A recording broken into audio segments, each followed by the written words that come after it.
Yeah. All right. Firstly, welcome to Australia, my man. Hey, Thank you very much. appreciate it. Thank you very much. Bro, you need no introduction. 4 division champion, 2-time undisputed, 41-0, pound for pound #1 in the world. But everyone knows all that sort of stuff, bro. So we're here just to have a chat, get to know you a bit better, see what drives Terence Crawford. Right.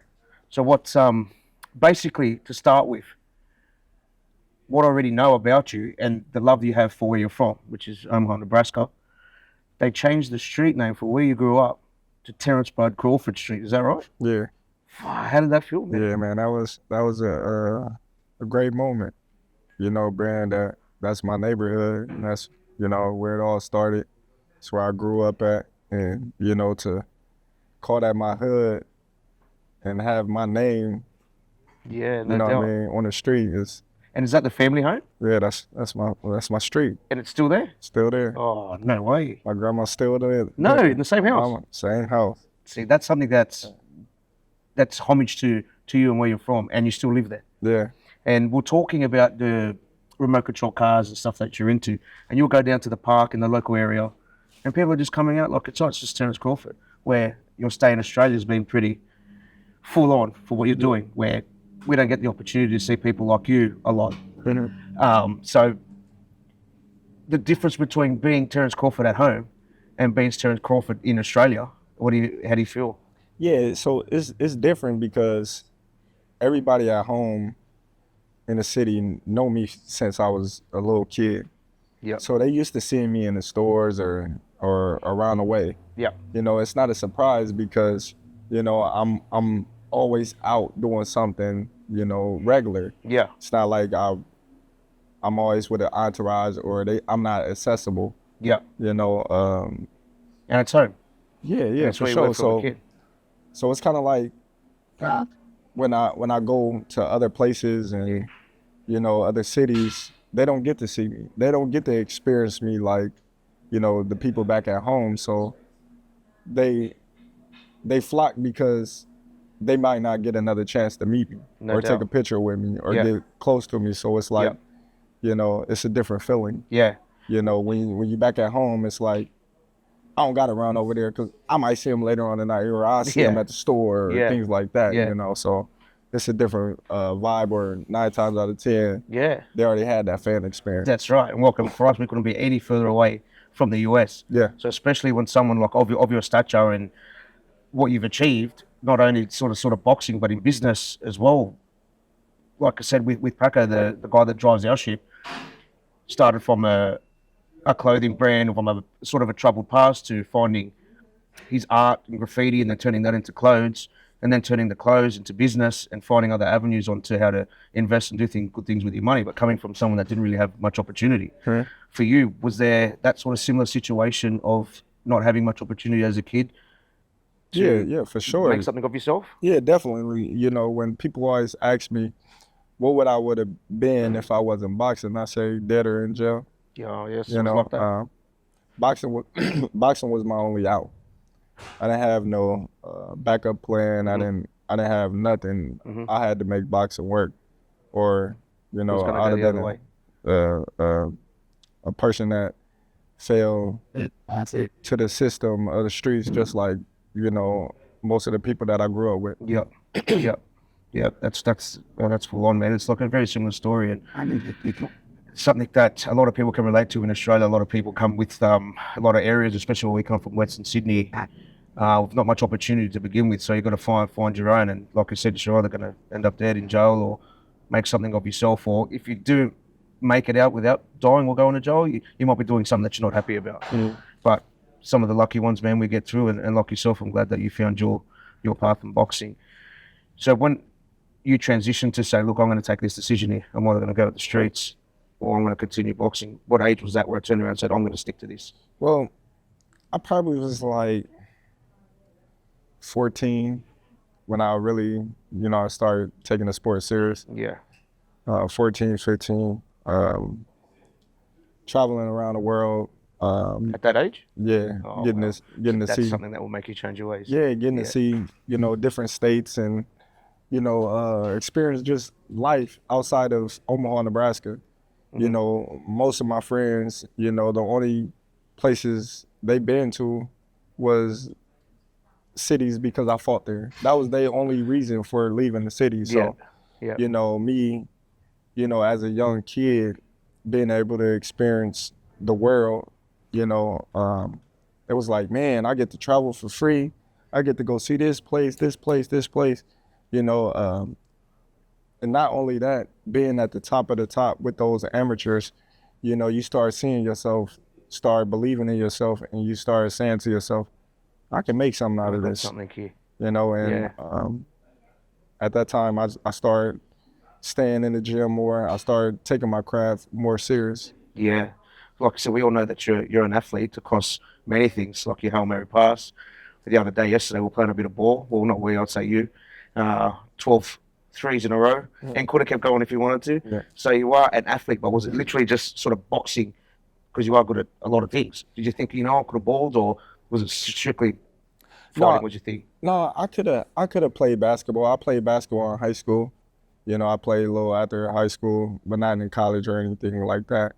I played basketball all my school years. But you know, Elementary, middle school, high school. You know, I played football coming up. I didn't play as high school, but I was too little.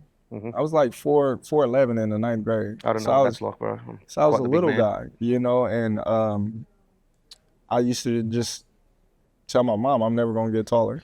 You know, and she'd be like, just be patient. Your dad used to be short, and he taller. You gonna grow. Yeah. And so at that time, going into high school, I played as a freshman, and I stopped because I was just like, man, I'm too short. Like, I can play, but I'm just too short to compete at the highest level that I want to compete at. No doubt. You know, I can't compete if I can't, you know, have the dreams of making it to the NBA or the NFL. Height and stuff was out of your control. Yeah. So I knew that I needed to resort back to something else that, you know, was in favor of me and my size. And that was boxing, because boxing, you gotta, you know, fight at the same weight. You can be taller, but you're not gonna be massive or way bigger than me. Yes. Yeah. So I started back boxing in 2002. And I was when I came back, I was more serious than ever. Yeah. Because I was just like, man, I've been out of boxing for so long, I got makeup to do. Yes, and you knew that was your option, your future, your only thing that was. Well, not at first. You know, when I came back, I won the nationals my first year back. Oh wow. You know, after being off, and that's what motivated me. When I came back, I was just training and, you know, been in the gym and just doing something. Yeah. But when I won the nationals, I was like, whoa, that was something that I never done before. You know, so I was just like, gave you a bit of belief in yourself. Yeah. I was just like, all right, I can take this to the next level. Let's really see what we can do with the sport. No doubt, no doubt. Big thing for us as well, everywhere worldwide, but especially in this space, boxing, is music. So when you're about to dial in, you're about to walk out, you're about to have this huge fight, whether it's Canelo or one of your past fights, what's in your ears? What's playing? Man, you'll be surprised. Oh, no. Because I don't know, like, I don't know what to call it. It's like water. Oh. You know how water have mood swings? Yeah. And change the direction of where So it's you going? listening to those sounds? No, I listen to everything. So music-wise, what's pumping in those Everything. headphones? Oh, everything. Everything. So there's not a specific song I can't So have to work out now? if I play my playlist, you hear some gospel, you hear some jazz, you hear some country, you hear some rock, you hear some R&B, you hear some rap. Okay. You know, so everything that's playing, I can, you know what I mean, have a mental, you know what I mean, breakdown of it, of the song and the beat and the rhythm.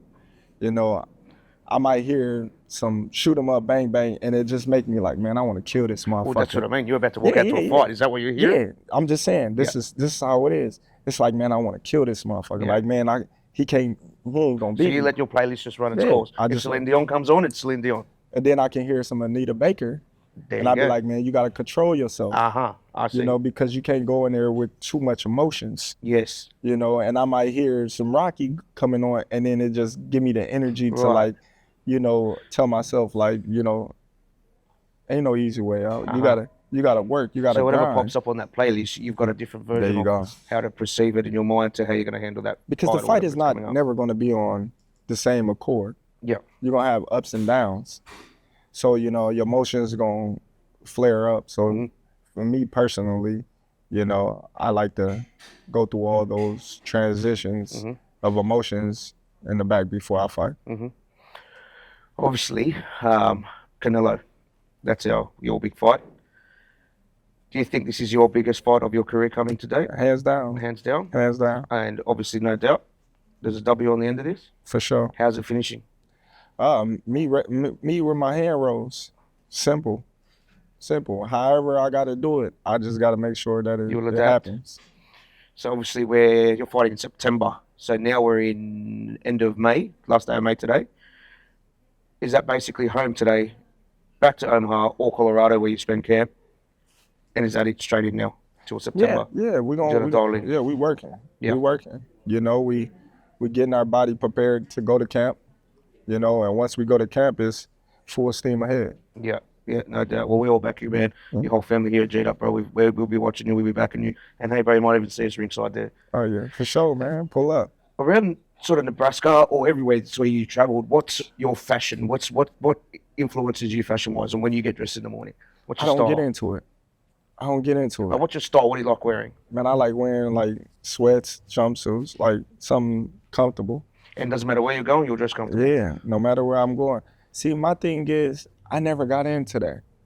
I never want to be like everybody else, or, oh man, you gotta dress like this, or you gotta follow the trend, or why you got them straight legs on when everybody wearing baggy jeans and this and that. Nah, man, I dress how I want to dress. No doubt. I like to get up in the morning. I got tons of clothes, bro. Yeah. I got 3 houses full of clothes. Oh, yeah. And when I tell you, if you came to see my house, you'd be like, what the fuck? Because when I go out of town, I'm always buying shit.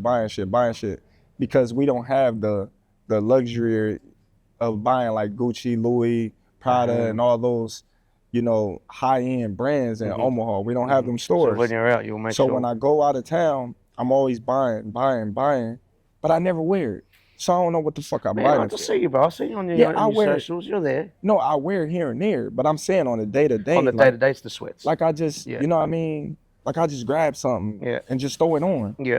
Like I don't be like, oh man, I gotta get fresh. Yeah. But like, who the fuck I'm getting freshen for? Well, you know what I mean? Like I ain't got nobody impressing fucking Omaha, Nebraska. Like, it's like that. You know what I mean? Yeah, like I impress myself by just, just throwing something on and just going. Yeah. So fashion is cool, but I'm just not a fashion geek. Yeah, straight up. We got 2 pretty in-depth slogans that we run by. I want to see how you take this slogan or what it means to you. So one of them is proud to be a problem. That's something that we use on the back of garments, t-shirts, hoodies, and it's something that means a lot to us, but I want to see what that means for you, those words, proud to be a problem. Proud to be a problem for me can mean so many things, they can look at you as in a negative way, like, man, you a problem, you need to go.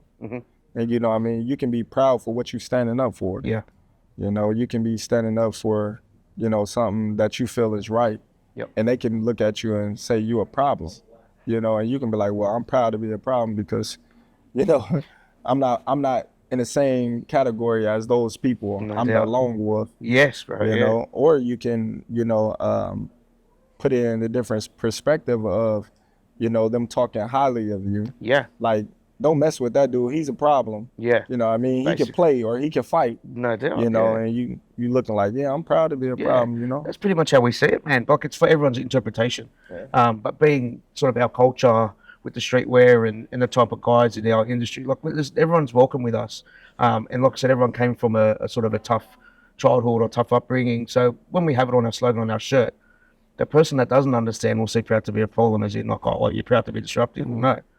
It's not that. It's proud to be successful at what you're doing. Like you said, when you're going to jump in that ring, Canelo's looking across from you. He's a problem, and you're proud of that. Yeah. He knows it's not going to be easy. Yeah, for sure. So basically, that's what it means for us.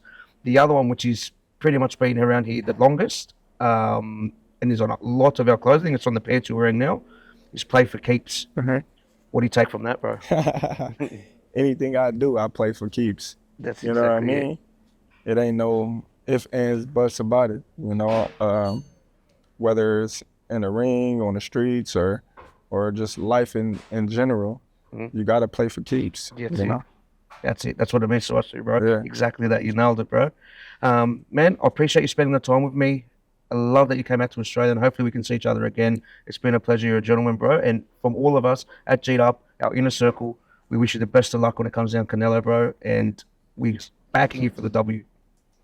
Appreciate it, Well, bro. man. Thanks for Appreciate having you. me, and Thank I you, bro. definitely will be back. Thank you, bro. Yeah.